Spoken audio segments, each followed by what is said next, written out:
crew doing it via manually, like they're writing those emails, writing those reports, and it includes the fat finger errors like misinformations, incorrect data, etc. And that can be caused on the regulationary penalties, and those penalties can be €100, but also fleet-wide ban from the certain ports. Welcome to the Startup Passport by Frontwalker. Today we're joined by Efil Saygı. Thank you very much for joining. You're the CEO and co-founder of Gelectric. Yeah. And right now we're here in Rotterdam and in the Netherlands. Over 25% of the Netherlands is below sea level. And that's why, of course, there are a lot of boats, a lot of vessels. And your company is very much related, at least to the vessels, right? Yeah, you're right. You're right. That's why we are here actually in the Netherlands. You just have the right points. And you originally then are not from the Netherlands? No, I'm originally from Turkey. Mm-hmm. And then you founded your company here? Yes. In 2022, we established Gelectric in Amsterdam. And what does the company do? We are making data analytics for vessels with their already existed data. When you take a look, just one vessel, they have tons of data, but 80% of that data stay in the unstructured format, such as the text files, PDFs, or even photos.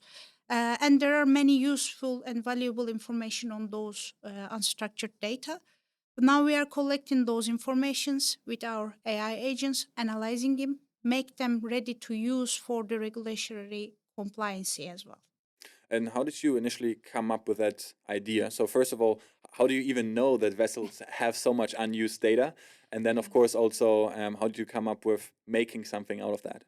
I always like to say I was born around vessels because in Turkey, my father has a traditional maintenance company over 40 years now. I always integrated with the maritime industry since my childhood. And while growing up, I select to be an electrical engineer to work with them. I work with them nearly all my career. Then I saw like those problems from the first hand with the vessel owners. That's why I'm here actually. And essentially, what is the goal of that? Is it to optimize vessels' performance, or is that, for example, with new regulations that not all, especially older vessels, fit, to then make sure that they can maybe adjust so that the vessels are still usable? So, what is essentially the best use case that you offer?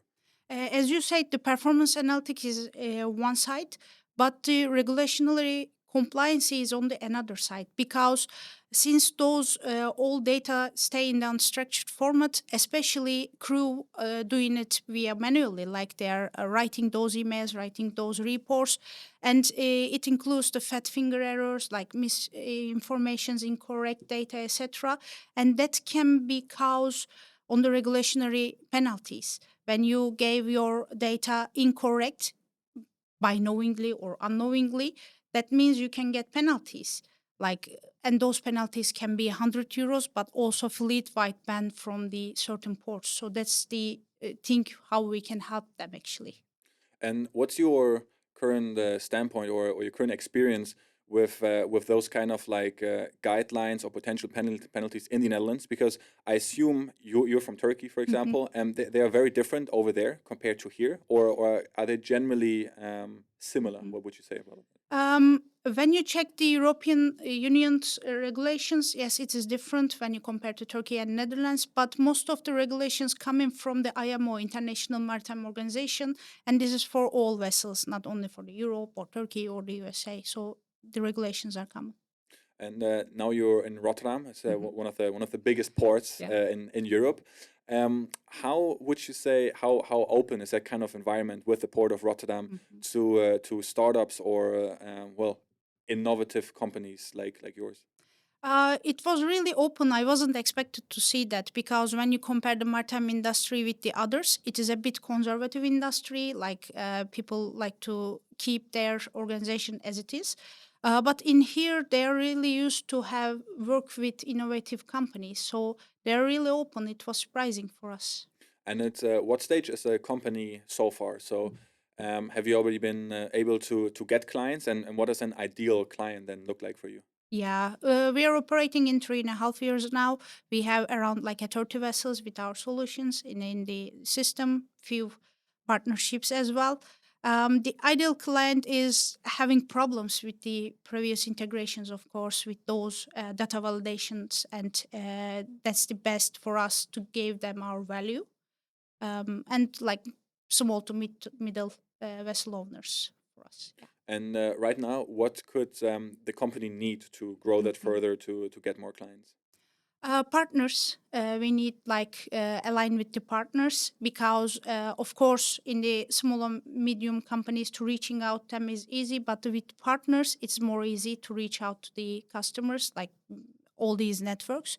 So we need some valuable partners for us. And are you exclusively working in the Netherlands right now, or and if yes, are you planning at some point to go international as well?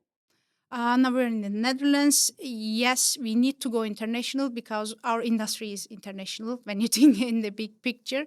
So in next Germany and Greece, and we will add more in the future as well. And you are well, you're co-founder, so that means there's another founder. And Mhm. how far has the team grown so far? We are five, two founders and three of the team members, one sales manager, two engineers. They help us to develop our solution.